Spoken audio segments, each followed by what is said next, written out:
Coming up on Arirang News, South Korea last month won more shipbuilding orders than any other country in the world, including China.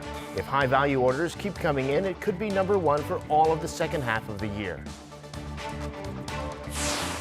A new bus service is announced in the Seoul area to better connect the capital with nearby cities. It's part of a bigger plan that'll add roads, train lines, and transfer stations to improve transport in major cities. And heavy monsoon rain is falling in southern South Korea and will spread nationwide later this week. Flooding and mudslides have resulted in at least 2 deaths. It's 5:00 p.m. here in Seoul. Thank you for joining us on Arirang News. I'm Devin Whiting. South Korea's shipbuilders won more orders last month than any other country, beating out China. For the first 6 months in total, China was still on top, but that could change in the second half of the year if high-value orders keep coming in. Seo Eun-kyung has the details. South Korea's shipbuilders won more orders than those of any other country in June this year.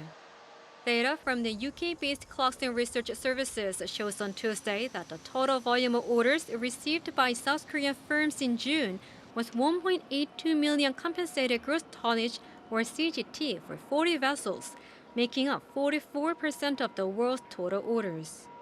Korea was followed by China with 1.57 million CGT and Japan with 300,000 CGT in June. CGT is an indicator of the amount of work that is necessary to build different types of vessels. The total volume of the global ship orders in the first 6 months of this year reached its highest level since 2014, surging 192%. Korea won orders equivalent to 10.47 million CGT, increasing by 7 times compared to the same period last year. The stellar performance was largely due to South Korea's dominance in high-value vessels. It won the 100% of LNG carrier orders, 82% of oil tankers, and 72% of LPG carriers.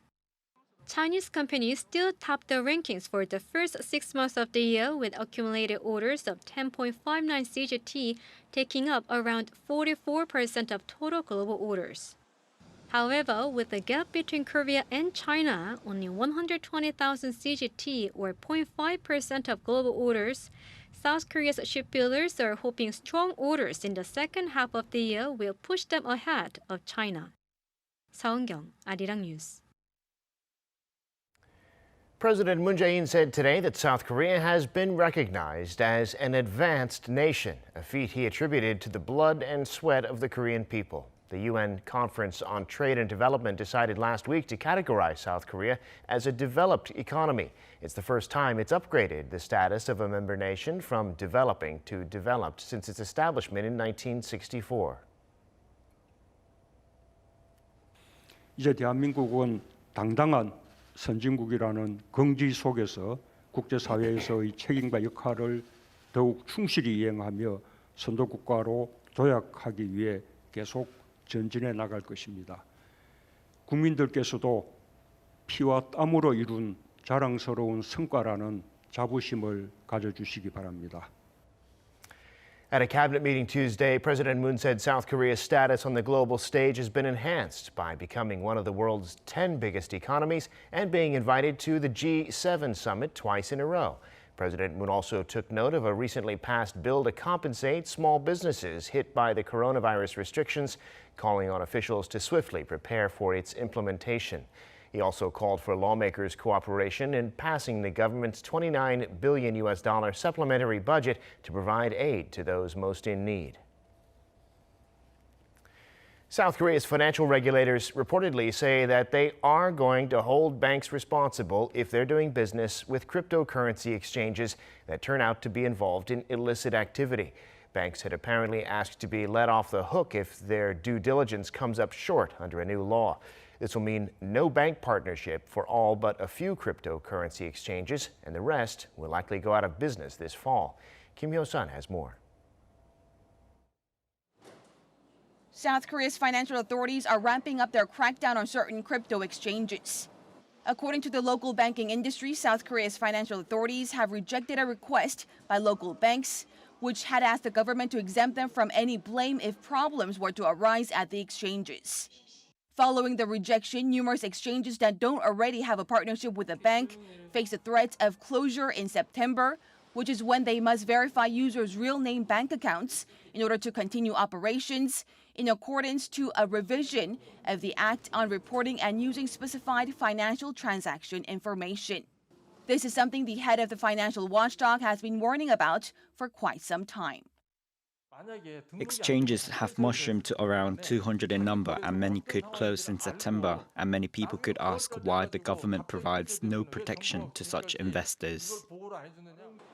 Meeting with reporters recently, he also made it clear that banks hold the primary responsibility if money laundering occurs on a cryptocurrency exchange they are linked with. This means most local exchanges are on the verge of closure, as only 4 of the market leaders in South Korea, including Upbit and Bitsum, have partnerships with banks to verify their users' real name bank accounts. Kim Hyo-sun, Arirang News.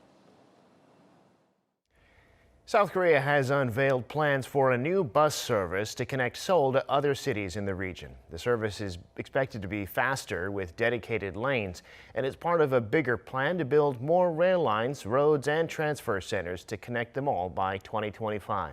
Min Soo-kyun reports.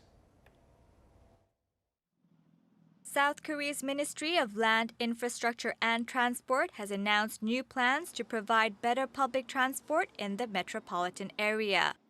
It will introduce a new bus service known as the Bus Transit Express for passengers to easily travel between Seoul and the surrounding parts of the greater capital area. The new high-speed electric bus will use special lanes on the Gangbyong-Bugno Highway and Olympic-daedo Highway. The first route is expected to start as early as 2023. 3 more routes around the capital region will also have exclusive bus lanes. The Transport Ministry says it will support a total of 122 projects, including 41 metro rails, 25 intercity roads, 12 bus transit routes, and 44 transfer centers across 5 major urban areas by 2025. The government plans to invest more than $6 billion for the projects as it seeks to reduce congestion in the capital area and improve public transport in major cities. Transport Ministry official Lee Yoon-sang said that the plan will shorten commuting hours in the Greater Seoul area and also contribute to balanced regional development across the country. The Transport Ministry vowed to carry out the project in a timely manner. Min Soo-kyun, Arirang News.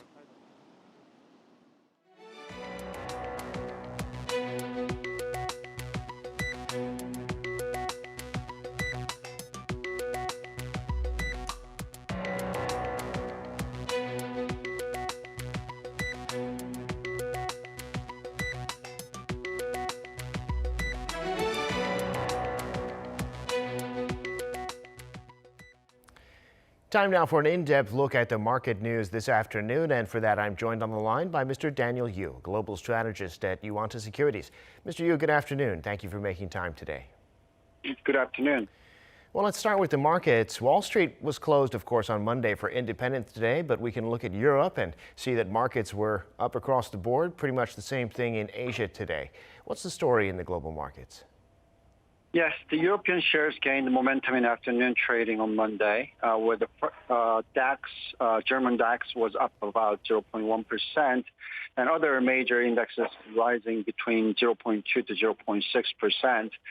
Pretty much, there are quite big hopes of the economic recovery, and upbeat economic data is actually helping that.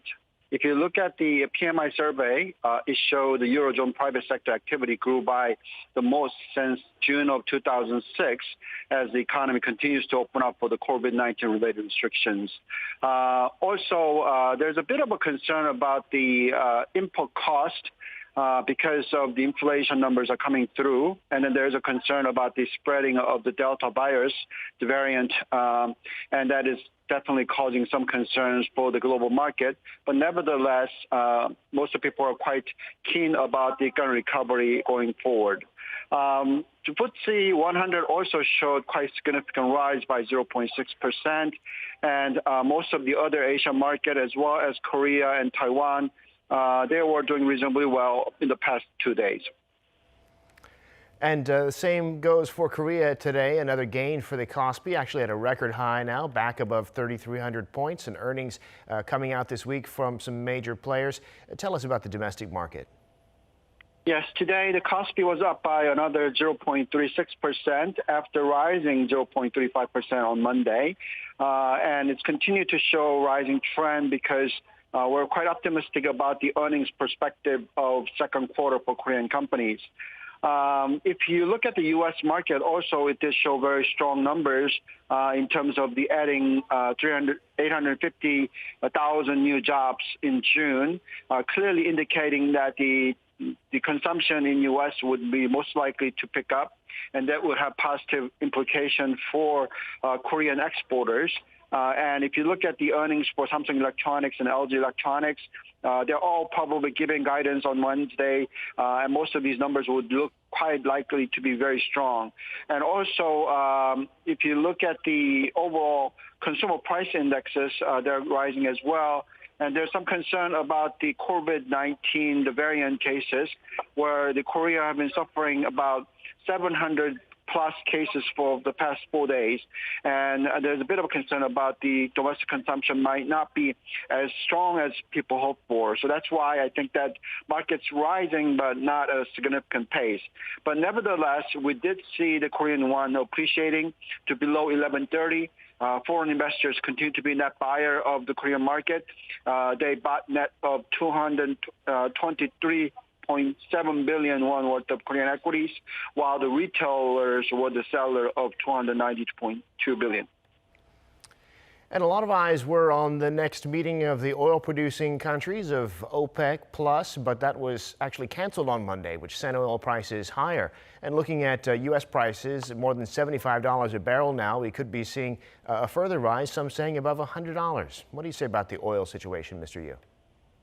Right. I mean, there's a continuation of concern about the supply side. But the reason why they canceled it is because they cannot agree about the reduction or these additional increases, which means that most of these oil producers are going to increase the productions going forward. Right now, we think that the oil prices were very strong due to keen and tight control about the supplies. Particularly if you look at the U.S. side, the rig counts that showed in the July second week, the total amount was only 376. The peak of the oil price in 2018, the rig count was 888.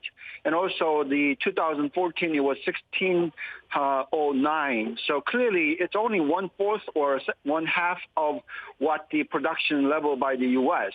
On top of that, obviously, these OPEC Plus, they're not really supplying as aggressively as they have done in the past. So clearly, it's not because of the supply, the demand side, but it's more of a production and supply side that is keeping the oil prices to rise. So yes, I think that in the short term, if they continue to be keeping the supply tight, then prices might be showing rising trend in the short term. But I don't think that that can be lasting because the demand seems to be still quite not as strong as we've seen in the past. And finally, here in Korea, data show prices of food products, groceries, are up more than 10% from a year ago, more than 12%. In fact, that's the biggest on-year increase in 30 years. That'll have raised the price of dining out, too, of course. So tell us what's going on with the food aspect of consumer prices. Right. If you look at a lot of the agricultural products, the prices were rising very rapidly in the first 5 months of this year. That obviously has affected the overall food prices, the agricultural prices to rise. For Korea, it was up by 10.4% because of the avian influenza and other factors, and the egg price, the egg inflations actually soared by 54.9%, and also other products like garlic was 48.7% rise, and also the red pepper powders 35% up. So all in all, these are actually affecting the dining out prices. That has risen by about 2.3%, which is one of the highest since the March of the 2019, right before the COVID-19.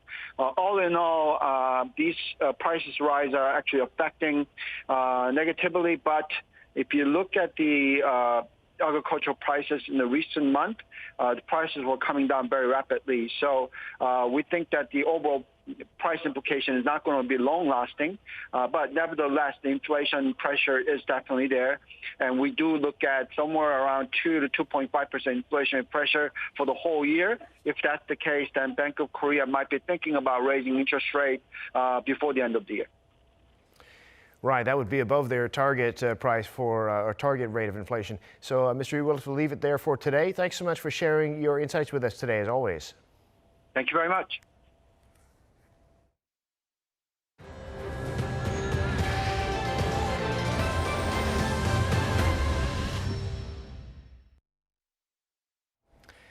Heavy monsoon rain is falling this afternoon on the southern end of the peninsula in Jeollanam-do and Gyeongsang-nam-do provinces, around 200 millimeters in the forecast.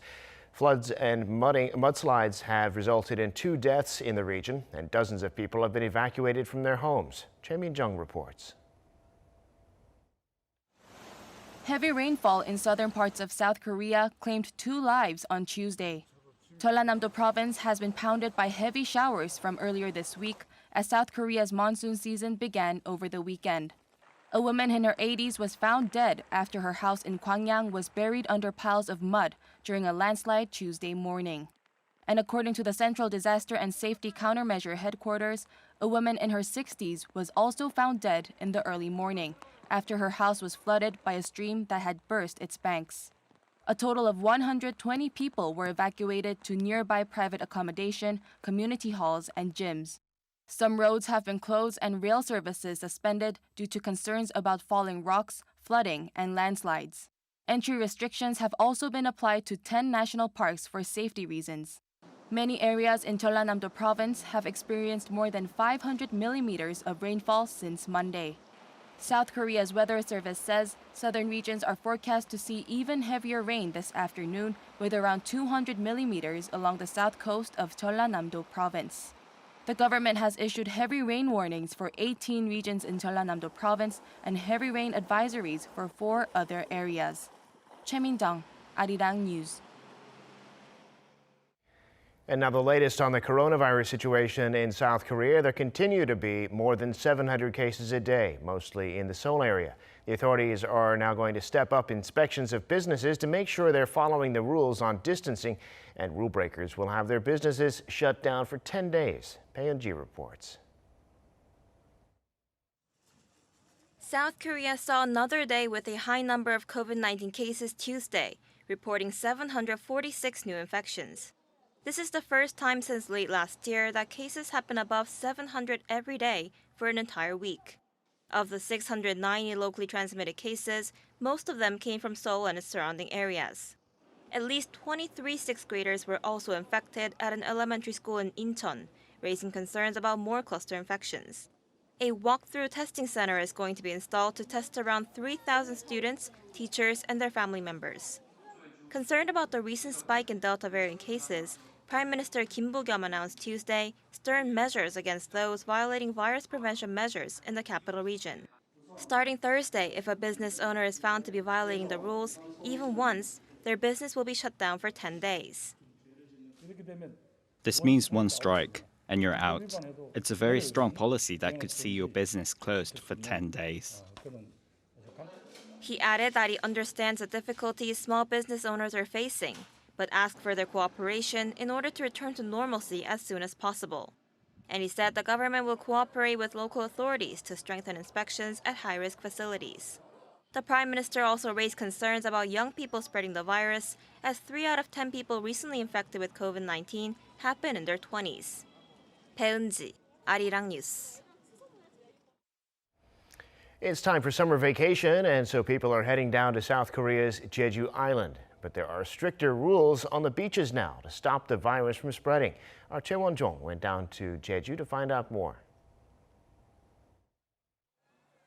Overcast weather on Jeju Island didn't stop these thousands of people from heading to the beach to ride a jet ski, take a dip in the sea, or simply relax on the sand. As a private gatherings of more than 4 people have been allowed on the island from the beginning of July, the beach officials are busier than usual, trying to keep up with the COVID-19 prevention measures. Starting in July, up to 6 people are allowed to gather.